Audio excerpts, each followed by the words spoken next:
हमारी ऐसी ही संस्कृति है।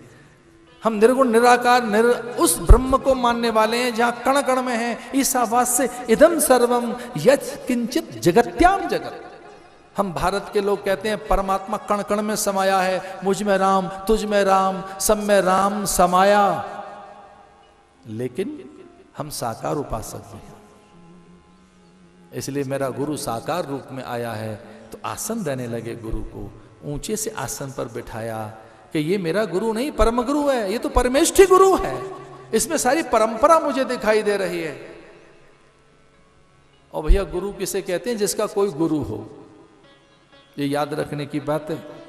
आप बेटे कब हैं? जब बाप है कोई आपका, और बिना बाप का बेटा नहीं हो सकता।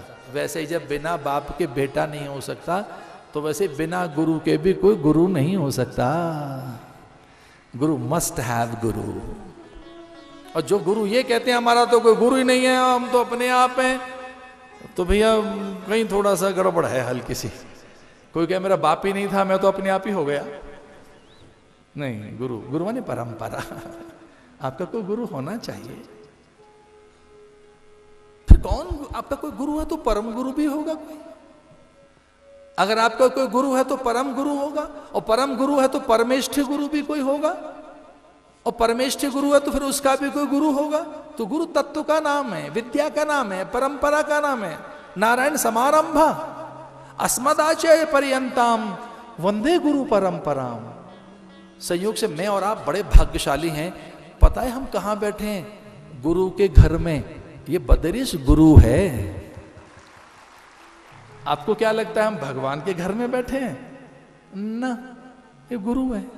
नारायण समारंभा, नारायण समारंभा, ये इससे आरंभ हुआ है, इससे उत्पत्ति हुई है। इसी के नाभि कमल से ब्रह्मा, और ब्रह्मा से मनु, शत्रुप आदि, ऐसे तो गुरु का आगमन हो गया। उसी में सारी परंपरा के दर्शन किए और कहने लगा परीक्षित, अतः प्रक्षामि संसिद्धि योगिनां परमं गुरुं।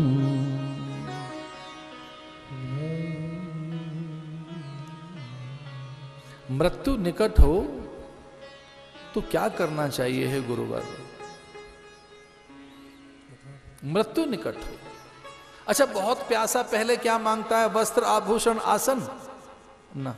कई बार तो व्यंजन और वो पकवान का थाल भी नहीं चाहता। बहुत प्यासा जल चाहता है।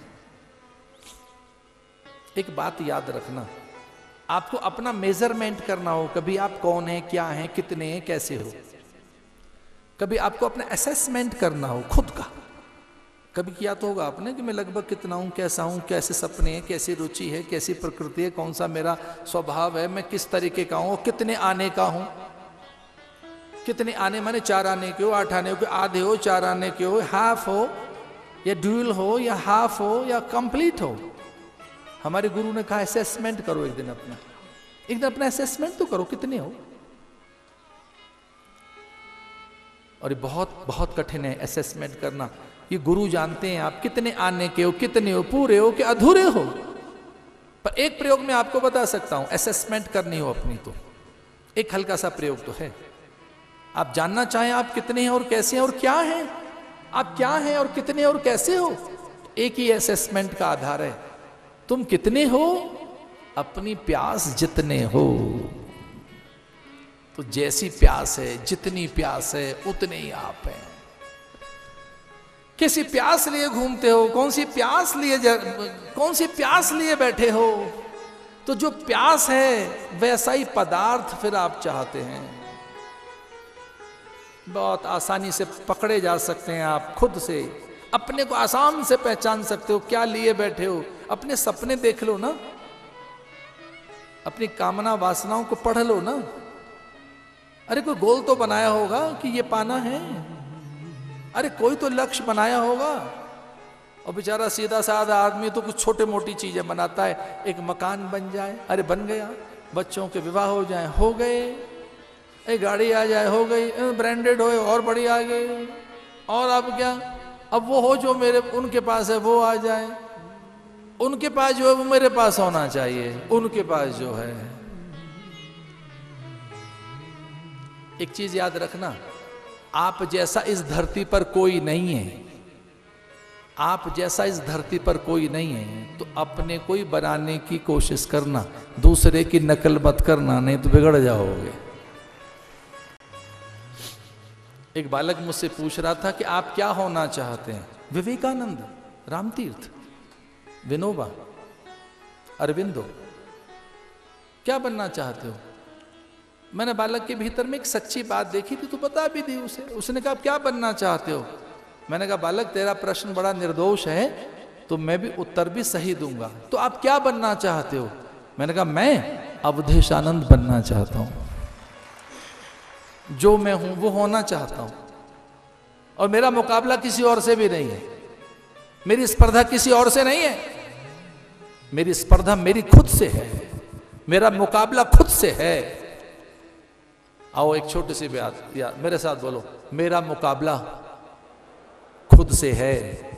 आज मैं जीत गया, आज मैंने बेहतर किया तो मैं जीत गया, और मैं बेहतर नहीं कर सका तो यही मेरी हार है। हो सकता है कल जीत जाऊं, तो बस मुझे जीतना है और मुझे वो होना है जो मैं हूं। तो अपना मुकाबला दूसरे से मत करना। नकल करोगे दूसरों के तो किससे करो मुकाबला? महापुरुषों से, वेद से, शास्त्र से, गुरु से। वो बनो जो वो है, और वही आपके भीतर बैठा हुआ भी है।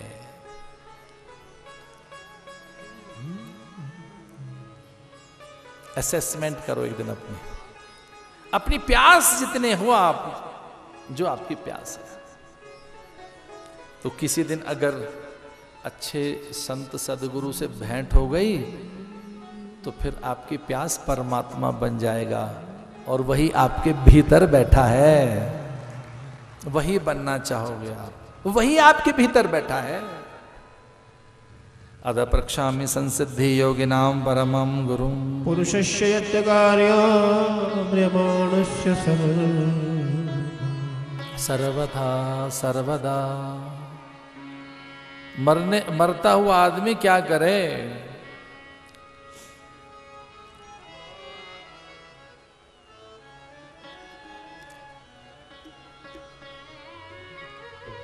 गुरु से संवाद हो गया। शास्त्र इसको बड़ी घटना मानता है, ये सौभाग्य कारक घटना है, ये परम सौभाग्य माना गया शास्त्र के द्वारा कि जब आपकी बातचीत या आपके संवाद आपके गुरु से हो जाए। क्योंकि गुरु में शास्त्र समाया हुआ है, गुरु में ग्रंथ समाया हुआ है, उसमें परंपरा पसरी हुई है, उसमें वेद विहार करता है। तो गुरु वो है जिसमें वेद विहार करता है, जहां शास्त्र साकार हो गया है, जहां परंपरा पसरी हुई है, जहां मंत्र मूर्तिमंत हो चुका है, जहां ज्ञान गांभीर्य नित्य रहता है। एतावान सांख्य योगाभ्याम स्वधर्म परिनिष्ठया जन्मलाभ परापुंसान्ते नारायण स्मृति। एतावान सांख्य योगाभ्याम स्वधर्म परिनिष्ठया। जो सच्चे गुरु हैं वो ज्यादा अटकल पच्चू नहीं करते, ये करो वो न करो, ऐसे करना है वैसा नहीं करना, ऐसा परिक्रमा करनी है वैसा नहीं करनी, उल्टे चल गए सीधे चल गए, ना ना इस चक्कर मत पड़िए। ये परिक्रमाएं आपको घुमाती रहेंगी, इनके चक्कर मत पड़ना ना। ऐसे करो वैसे करो, दाएं से करो बाएं से करो, और कहां से करें क्या न करें, वो तो चारों तरफ है। एतावान सांख्य योग, प्रार्थना पूजा उपासना ध्यान दान प्रणाम, जो तेरे जी में है वो कर ले, यही करना है, यही होगा, ये नहीं होगा, उधर की ओर देख के प्रणाम करो, इधर नहीं, इस एंगल पे। मैं तो सभी धर्मों का बहुत आदर करता हूं, बहुत आदर है मेरे मन में। मैं जब साउथ ईस्ट एशिया की कंट्रीज में जब गया, इधर ये मलेशिया गए कई बार, और ये सिंगापुर और इस तरफ जब हम लोग गए, तो एक बार हमने छत पे देखा कोई एक एरो लगा हुआ है, तो मेरे समझ में नहीं आया क्या, वो डायरेक्शन की ओर है इधर। तो मैंने एक बार पूछा कि कुछ कम समझ में आ रहा है, ये क्या है? तो उन्होंने कहा कि ये आदर सूचक है, इधर की ओर प्रार्थना की जा सकती है, ये डायरेक्शन के लिए है, इस डायरेक्शन में ही प्रार्थना की जा सकती है। तो मैंने कहा इधर कर लें तो, और नानक से कुछ ऐसे ही हो गया, उन्हें पता ही नहीं था गुरु नानक। और तो पूरा पूरा गुरु जिसमें पूरा ज्ञान समाया हुआ है, उसे परमात्मा पूरा व्यवहार कर रहा है, वो पूरा गुरु। आप्त काम, पूर्ण काम, निष्काम, इतना ध्यान रखना है। आप आप्त काम हो गए, पूर्ण काम हो गए, आप निष्काम हो गए, तो आप तो पुरुष हो गए, परमात्मा आप में आ जाएगा। कामना के अभाव में परमात्मा प्रकट हो जाता है। किसी उन्मादी ने कहा इधर पैर क्यों कर रखे, इधर नहीं करने चाहिए, इधर हमारा पूजा घर है, इधर भगवान का घर है। तो अब नानक ने कहा मैं अब सो चुका हूं, आसन लग गया है, और ये सोते हुए साधु को छेड़ना नहीं चाहिए, अब आसन लग गया है। उन्होंने कहा नहीं, ये सीधे पैर यहां से हटाओ, इधर वो है, उधर पूजा हम करते। तो उन्होंने कहा भाई जिधर उधर पैर कर दे जिधर तेरा भगवान नहीं है। तो ऐसा कहते हैं जिधर उधर पैर घुमाते गए वो उधर ही उधर दिखता गया, उधर ही उधर दिखता गया।